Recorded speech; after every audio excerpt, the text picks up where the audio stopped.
So, Joey, I appreciate you coming onto the phone.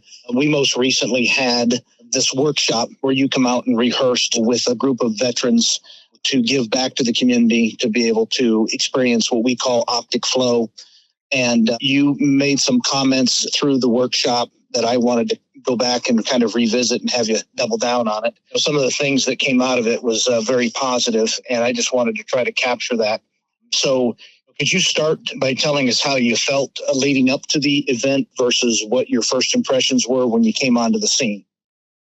Well, leading up to the event, I mean, I was kind of excited, but at the same time, kind of nervous because I'd never really ridden a dirt bike before, and I didn't really think I was going to because of my back at the time. Once I got there and you started like explaining what it was that you do and everything like that, like I was actually extremely motivated by it because like you said, it's giving back to the community, it's helping out, and that's something I've always liked to do.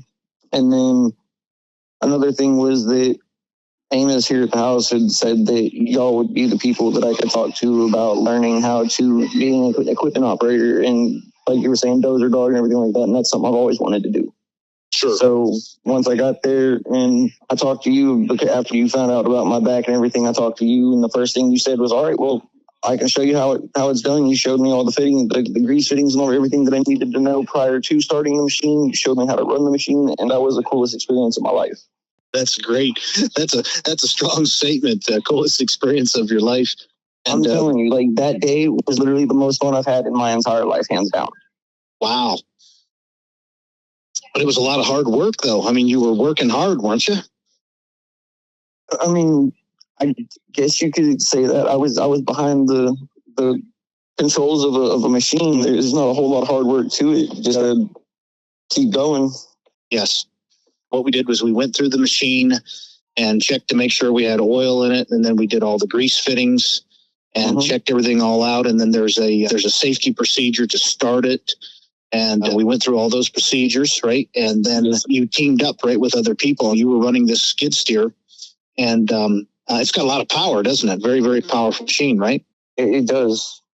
I was impressed. So then what we did was we took down some trees, and then we stacked up some brush, and we got the brush out of there, and we established a trailhead, right? So we had a parking area that was really in disarray. And in a very short period of time, you teamed up with some other veterans and some other volunteers, and you cleaned that area out. And that's what you were saying was a lot of fun. Yeah. We did some work for a while, right? And we got everything all cleaned up. And we also used the skid steer. We traded it back and forth. You would turn it back over to me, and then I took it out where it was a little bit more technical, and we built a low water crossing. We took some concrete out there and put in a low water crossing as well. And yeah, you saved your back on that particular day. And then we switched gears. You earned the opportunity to get on the motorcycle, on the dirt bike. Tell me a little bit about that. Well, so I've been on a motorcycle once or twice in my life, but very briefly. And I honestly, like I said, whenever I got on the dirt bike, I didn't think that I was going to, if I did ride it, didn't plan on riding it for very long, because I figured it was going to hurt my back too much with all the bumps and on level ground and everything. But I mean, you had me pretty much run a little safety thing on it whenever I first got on to make sure that I could stop without whiskey throttling it and without hurting myself.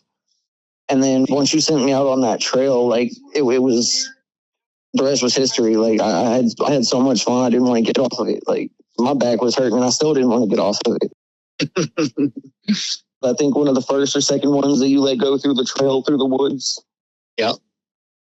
Yeah, so first we started in the pasture, right, which was a bunch of corners, right, kind of open. There's nothing, it's all safe. There's nothing that can happen. And congratulations, you didn't drop the bike or anything, and you went around the pasture many, many times, getting familiar with it, starting and stopping and being able to corner.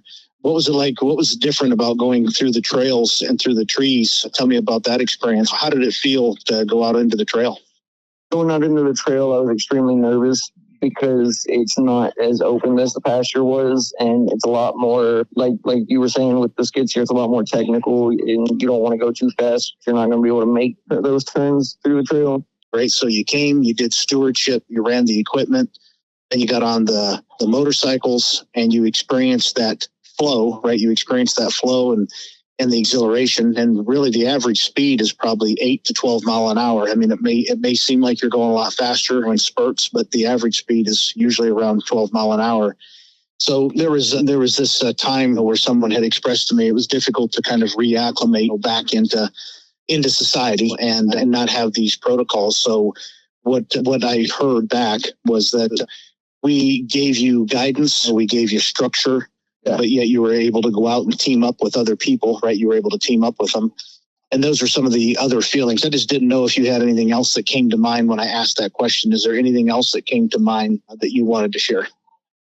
I mean, like I said, you got me acclimated to the operation of the machine, and you got me wanting to pursue a career further into it and go through and get the training and everything that I need and the hours that I need so that I can actually go and do that line of work. Because that's actually something I've always wanted to do, is equipment operator, heavy equipment operator, stuff like that.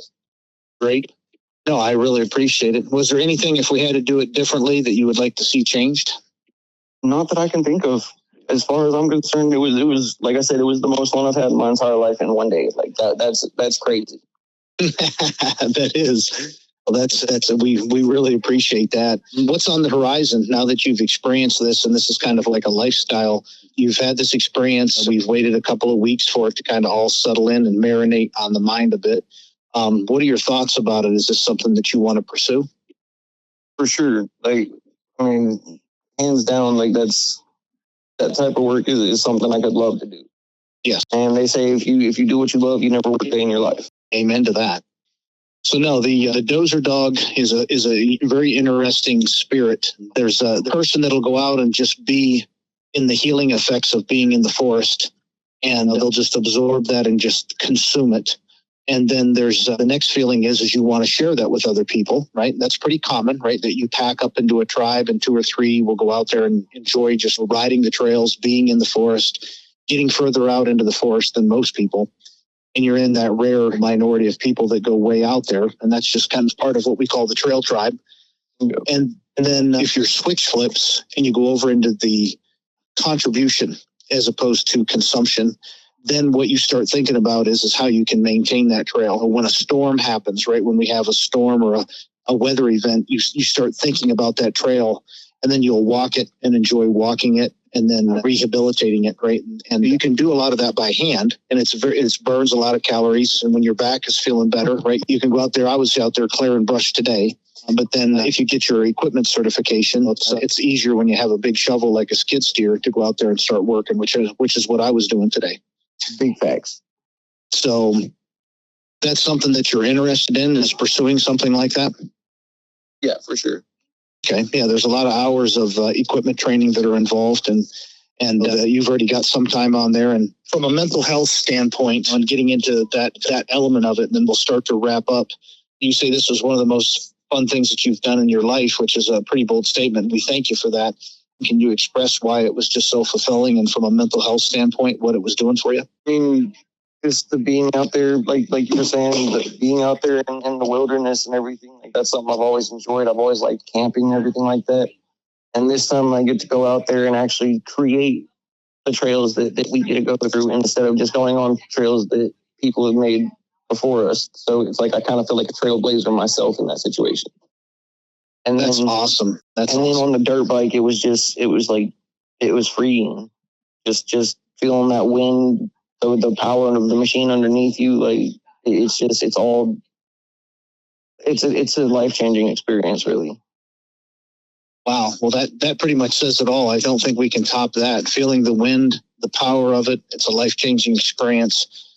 We really appreciate it. And as I said, we're going to keep it long today. I just wanted to say thank you, right? And we want the listening audience to know that this is recreational ecosystem management. We call it optic flow.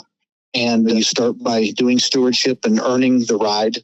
And then you get a chance to be on the machine and then go out and creating a lifestyle. Even though it's a dirt bike and it's off-road, there's individuals that are well into their 70s that are still riding bikes, just like people play golf well into their years.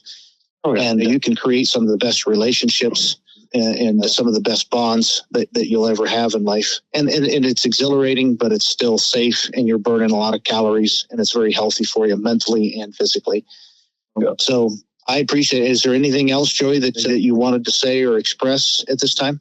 All I have to say at this point, I actually want to thank you for just letting me be a part of it. Absolutely. Well, we thank you for your service and thank you for everything that you've done to be able to go out there and do what the majority won't do, right? With revolving around our liberties and freedoms. And we appreciate you, Joey. And this is just a small way for our community to be able to give thanks. It's very fulfilling to hear how pleased you were and how rewarding it was for you. And whenever you need us, we will be there for you. Thank you very much. All right, Joey. Thank you very much.